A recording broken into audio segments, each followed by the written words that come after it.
আসসালামু আলাইকুম। আমি ডাক্তার মোর্শেদ বলছি ফ্রম নিউ ইয়র্ক সিটি থেকে। আমি একজন কার্ডিওলজিস্ট। এখন তো হজের মৌসুম চলছে। আলহামদুলিল্লাহ অনেক হাজি আল্লাহর ইচ্ছায় সৌদি আরব যাচ্ছেন। তো ভাবলাম কিছু টিপস আপনাদেরকে দিব যাতে আপনারা উপকৃত হতে পারেন। সর্বপ্রথম আমি যেটি বলবো সেটি হচ্ছে যে ভ্যাকসিনেশন খুবই ইম্পর্টেন্ট হজে যাওয়ার ব্যাপারে। তার মধ্যে সর্বপ্রথম হচ্ছে যে মেনিনজাইটিস ভ্যাকসিনেশন।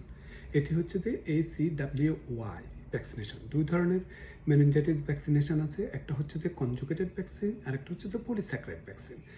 এবং আপনার এই ভ্যাকসিনেশন কোন ধরনের এটি লিখে থাকতে হবে হজে যাওয়ার সময়। কারণটা হচ্ছে যে যদি এটি লেখা না থাকে তাহলে যদিও আপনি যে কোনো ধরনের মেনিনজাইটিস ভ্যাকসিন দেন না কেন সেটি ওনারা 3 বছর ভ্যালিডিটি গণ্য করবে।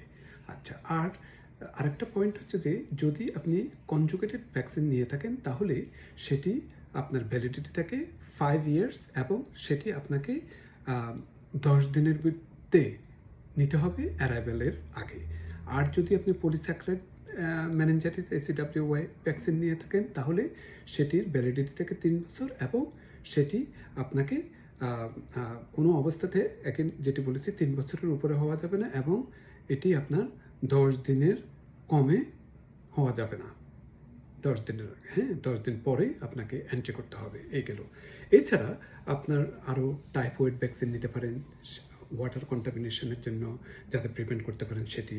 তারপর ইনফ্লুয়েঞ্জা নিতে পারেন যেটি আপনার ফ্লু যাতে না হয়ে থাকে। না, অফকোর্স আমাদের সবার পরিচিত কোভিড ভ্যাকসিন নিতে পারেন। তাছাড়া অনেক ক্ষেত্রে MMR ভ্যাকসিন বা যে সমস্ত প্যান্ডেমিক এরিয়াতে ইয়েলো ফিভার আছে সেগুলিও নেওয়া যেতে পারে। সেটি আমাদের বাংলাদেশের ক্ষেত্রে প্রযোজ্য নয়।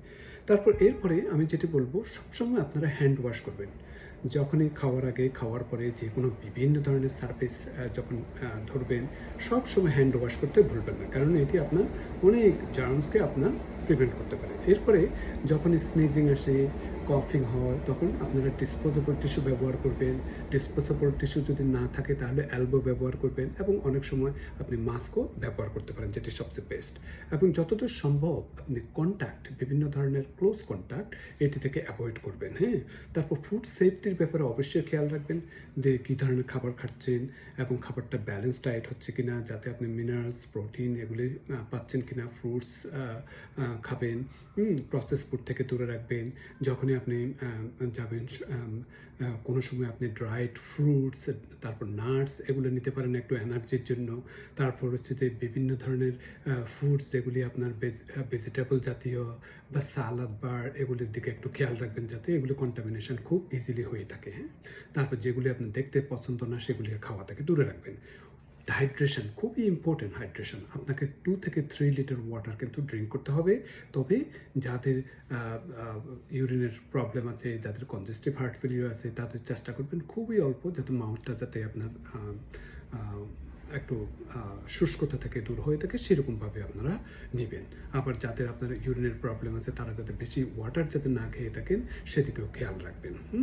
তারপর হিট প্রিভেনশন অসম্ভব গুরুত্বপূর্ণ। ওইখানে অসম্ভব গরম। আপনাকে হিট প্রিভেনশনের জন্য আপনি ক্যাপ ব্যবহার করতে পারেন, আমব্রেলা ব্যবহার করতে পারেন, তারপর একটা ছোট মোবাইল ফ্যান ব্যবহার করতে পারেন, একটু ওয়েট জাতীয় ক্লথ ব্যবহার করতে পারেন কোনো সময়। তারপর লাইট ক্লথ, বিভিন্ন লাইট জাতীয় কাপড় চোপড় আপনি পরিধান করতে পারেন, যাতে কোনো অবস্থাতে যাতে আপনার হিট যাতে এক্সপোজার না হয়ে থাকে। বিশেষ করে যখন হজের মধ্যে যান তখন তো আপনার অন্য ধরনের কাপড় তো পরা যায় না, আরামের কাপড় থাকে বিশেষ করে পুরুষদের। মহিলারা তো বিভিন্ন ধরনের লাইট ক্লোথ, যেগুলি লাইট কালার, এই ধরনের কাপড় ব্যবহার করতে পারেন। তারপর আমব্রেলার কথা তো বলছি। এবং কোনো অবস্থাতে যাতে হিট এর মাধ্যমে সান এক্সপোজার ডাইরেক্টলি হলে যে বার্ন হয়ে থাকে সেটার দিকে খেয়াল রাখতে হবে। এবং হজের সময় তো আপনি অনেক কিছু ব্যবহার করতে পারবেন না, যেমন ময়েশ্চারাইজার বলেন কিংবা সানস্ক্রিন বলেন, কিন্তু হজের পরে যদি আপনারা অনেকে হয়তো থাকবেন তখন আপনারা সানস্ক্রিন ব্যবহার করতে পারেন। সেটি SPF more than 30 হতে হবে এবং ময়েশ্চারাইজার লোশনও ব্যবহার করতে পারেন। এবং যতটুকু সম্ভব কুলিং এরিয়াতে, সানশেড এরিয়াতে আপনার থাকার চেষ্টা করবেন। করবেন।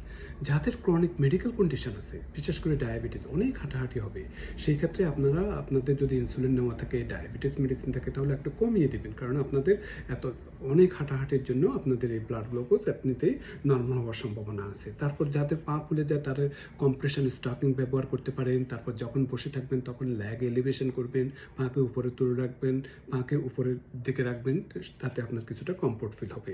তারপর আবার সবসময় কমফোর্টেবল স্যান্ডেল ব্যবহার করার চেষ্টা করবেন, যাতে আপনার কোনো যাতে আনকমফোর্টেবল না হয়ে থাকে। আবার সানস্ক্রিনের কথা তো বললাম।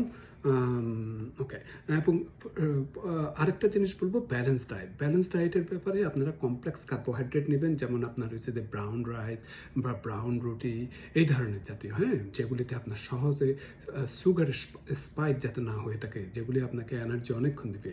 তারপর আপনার প্রোটিন অবশ্যই দরকার, যেহেতু আপনার এনার্জির জন্য, মাসেল গ্রোথের জন্য, যদিও অল্প সময় মাসেল গ্রোথ তো কিছু হবে না, কিন্তু এটি অ্যাগেইন এটি যে অ্যামিনো অ্যাসিড আছে, প্রোটিন আছে, সেগুলি আপনাকে অনেক এনার্জি দিবে। তারপর ফ্রুটস খাওয়ার চেষ্টা করবেন এবং ফুডেবল কিছু স্ন্যাক নেবেন, যেটা আমি কিছুক্ষণ আগে বলেছি, যেমন বাদাম বলেন, ড্রাইড ফ্রুটস বলেন, এগুলো নিতে পারেন।